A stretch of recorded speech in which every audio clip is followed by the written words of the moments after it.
This is a bit of a follow-up on a session that I recently did about the Sallie House, a haunted location in Kansas. Me and a couple of sage practitioners went there with the intent of balancing clearing. Things didn't work out exactly that way. Got to watch the last session to learn a little bit more about that, but this is the follow-up where I want to talk about what can happen to someone when they go into a home with that much spiritual activity. If you're new, this channel is all about intuition, helping you develop your intuition, helping you step into the flow so that your highs are a little higher, your lows are not so low, they're still going to happen, but you're in more of a state of balanced spirituality. And that's what this is all about. So please make sure to hit subscribe. You want to make sure to hit those notification buttons so you get all of the teaching videos and the follow-up videos and all of that kind of fun stuff. I'm also going to start going live here soon too. So subscribe, like, notifications, whatever those things are, and let's jump in.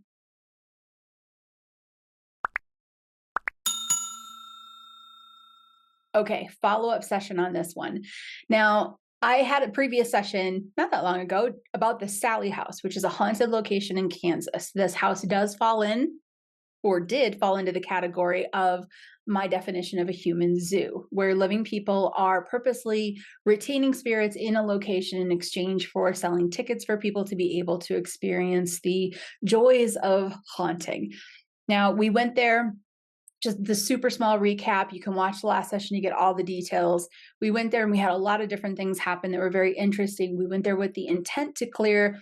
We actually didn't end up clearing it. However, it did end up being a fantastic result and a balanced space. We took it from a human zoo to a hot spot for haunting, we could say. So that's a very positive win. Now, when it comes to crossing over work, that's a little bit of what this is going to focus on today. I want to talk about your emotional state when you're in what would be considered a very highly haunted location. Now, if you have interest in crossing over, if you are interested in the process or how to assist spirits in the crossing over form, it doesn't matter your location, your region, your culture. The crossing over community is something you might want to check out. It's one of my communities where I do more in-depth teaching behind the scenes on crossing over work, what you might expect, some things that you can try. So if you're interested in adding crossing over work to the intuitive work that you already do, or stepping into helping spirits cross over to be able to go home because ghosts are people too, then the crossing over community is something you're going to really want to look into. And I know right now, the main crossing over course that I do, it's a 6-hour course. It's an intensive course. The main course that I do is right now comes along with the crossing over community itself. So I'm going to put a link in here. I really want you to look into it just because it's supportive. You won't be alone with it. You'll learn techniques that you need. And if you're just interested in the process in general and what happens when somebody transitions to the other side, it is a very safe and loving and perfect community to connect with. So I'll put the information in here so you can access it. Now, when it comes to doing crossing over work, sometimes you do land in a location that is really, really spiritually strong. And sometimes it's really spiritually strong in a not great way. Actually, if you're doing crossing over work, many times it's not a great feeling when you step into it. If we think in terms of emotions and people who are stuck in the in-between as clouds of feelings, right? Just energy clouds that can make you feel things. When you go to a very highly haunted location like the Sallie House in Kansas, you're going to step into what feels like emotional soup. And it can be really intense. It can be really intense. But it's one of those things that if you know it going in, if you know that this is a possibility, then and this is an if you feel something, then you can take a step back. You can see it from an observer position. It won't take you by surprise as much as it has some people in the past that I've been with, and myself in the past. And you're going to be able to ground yourself, anchor in, kind of pull yourself back into this agreed upon reality, your own personal energy instead of the energy of the spirits in the home, and not to mention all the people that were there before you. So when you go to a haunted location, I mentioned human zoo. Let's do a real quick summary of this. Human zoo is when a living person purposely holds spirits in a location to sell tickets for other living people to experience the deceased. The holding of the spirits is the part that's broken. Okay. The spirits that are held need to be released. This does not mean that this stops being a haunted location. There will always, most likely, be a great day if it ever stopped, but there will always be spirits who are stuck and need assistance crossing over. And of those spirits who are stuck, you're always going to have the ones that want to cause fear and, I mean, a little bit of harm sometimes, and all of those types of boo, spook type things. You're going to have it. You have somebody in the in between who doesn't want to cross over, who wants to affect living people in a negative way. And you have somewhere like the Sallie house. They can find that house. They can go there. They can participate in the process. So if you have a location that is designated for that, for specifically living people experiencing what it's like to be in a haunted location, you're going to have spirits who go there purposely to participate. It's going to happen. Do you need a human zoo? Meaning, do you need to hold them there and not let them cross over even though they want to? No, you don't. So no harm. Most every owner of what I've coined as the human zoo type thing, most every owner that I've run into that's had this situation set up, they don't think about it in those terms until you have that conversation, and then they go, oh yeah, I guess these spirits are people, aren't they? Yep. There's somebody's brother, someone's best friend, someone's son, someone's daughter, someone's mom. Yes, these spirits are people. So in somewhere like the Sallie house, which right now is a space that clearly spirits that want to be there will be there. Spirits that want to participate in this haunting experience will do that. You have a house full of spiritual activity, meaning stuck spirits who you can feel, sometimes you can see, sometimes you can hear. That alone is really intense to put your energetic system into as a living person. But on top of that, you're also stepping into a buildup of energy of all the living people that came there specifically to get spooked, specifically to catch evidence. And I guarantee you most of them came there just to have the kind of fear-based experience. And I don't mean that in a bad way. I mean, some people go river rafting. I would rather be in a haunted house than river rafting. I would be less scared in a haunted house than I would be on that river. But then, right? So we all have these things in life that we want to experience. So we're going to take the judgment around it. We're going to throw that right out the window. And we're going to say, there's a location. It's a hot spot. Spirits come and go. And spirits that want to participate in the experience of haunting for living people are there. Living people who want to experience haunting, whether it's ghost hunting or they want the fear, are also there. And let me tell you, all their emotions are dumped in that house. Just think about that. Think about how thick that energy is. And when you step into it, doesn't matter how long you've been doing this work, doesn't matter if you're brand new, it doesn't matter if you are stoic, it doesn't matter if you've never cried in your lifetime.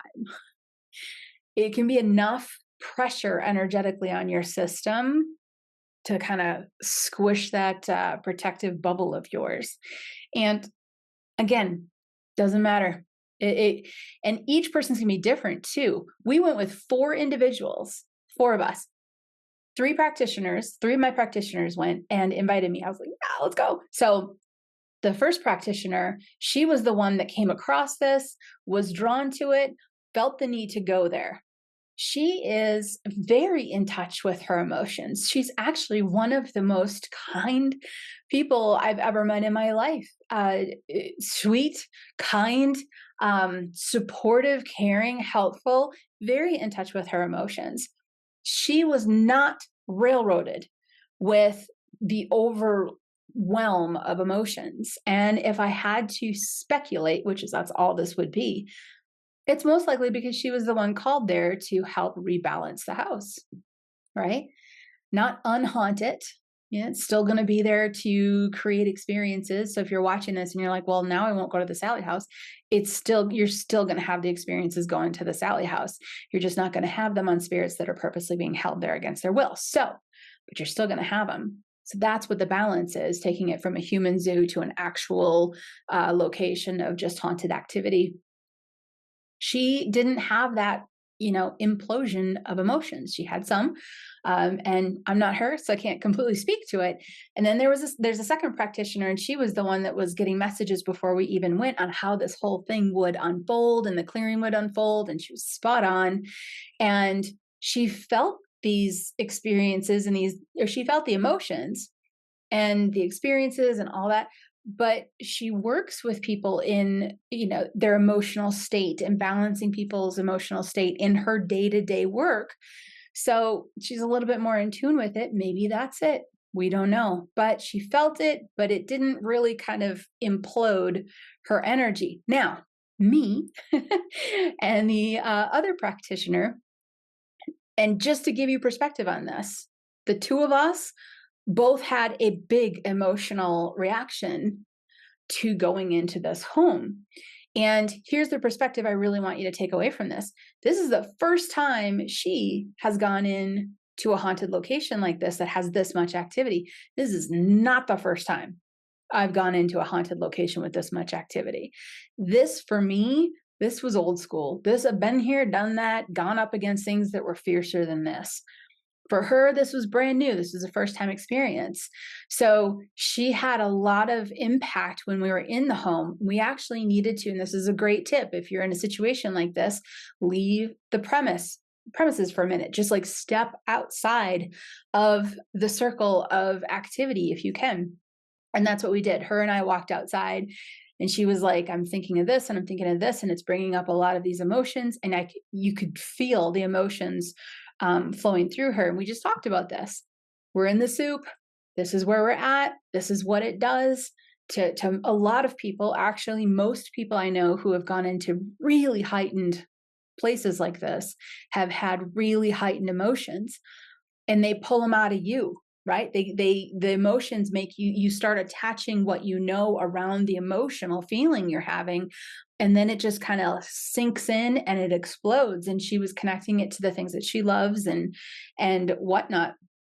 And she was spot on. She was right there and present, and she was feeling all the emotions. She didn't block herself. She did exactly what she should do. And we stepped out of the perimeter. We got out of the house, stepped away from it. And it took a few minutes to kind of, okay, she said, I can feel it. I can feel it settling down now. For me, I also had an emotional reaction as well.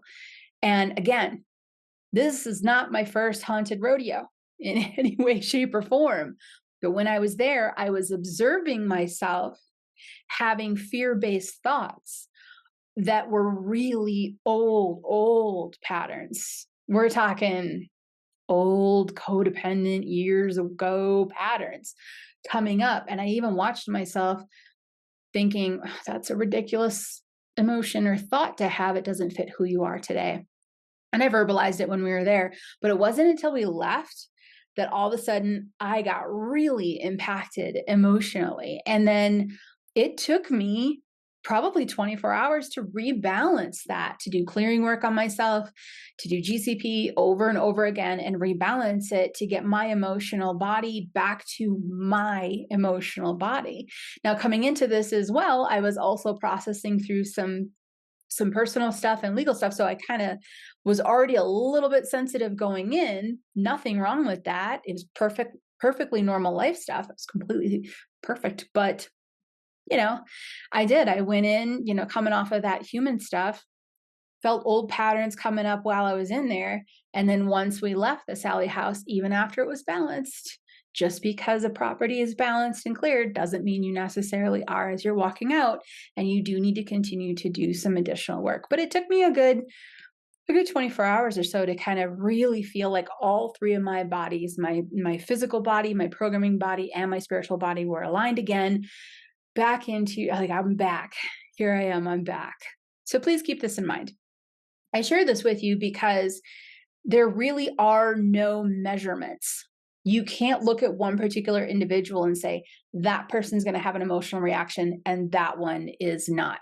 It has nothing to do with experience. It has nothing to do with how strong your intuition is, how long you've been using your intuition, what your personality is like. It's going to be different across the board in every situation that you go in.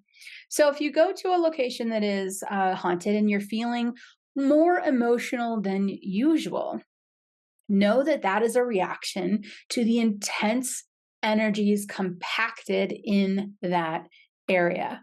It's normal. It's fine. Please GCP and then GCP again and then do GCP again.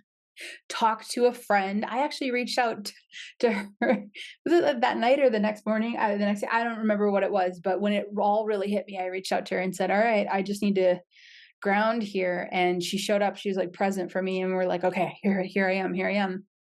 But there's no measurement, but it's something that can happen. So if you go to a place that's heightened spiritually or has a really heavy emotional history of spiritual activity or even living people's emotions and energies, sometimes it's going to hit you. What do? See if you can get out of the physical perimeter of it. See if you can get out of that space. Do your GCP again and again and again. Sometimes you're going to have to set it up even stronger and stronger and stronger. But your conscious awareness of this possibility around your emotional state being heightened in heightened spiritual environments, that's all you really need. And is it bad? No, it's not. It's not. If you go out in the winter and you're cold, you're cold. Some people are more cold than other people. Some people are like, I'll take an extra parka, thank you very much, or an extra winter coat. And somebody else is like, you can have my winter coat. I'm feeling kind of warm. Everyone's different, and everyone's going to have a different experience. And it doesn't matter how many times you've been out in that blizzard.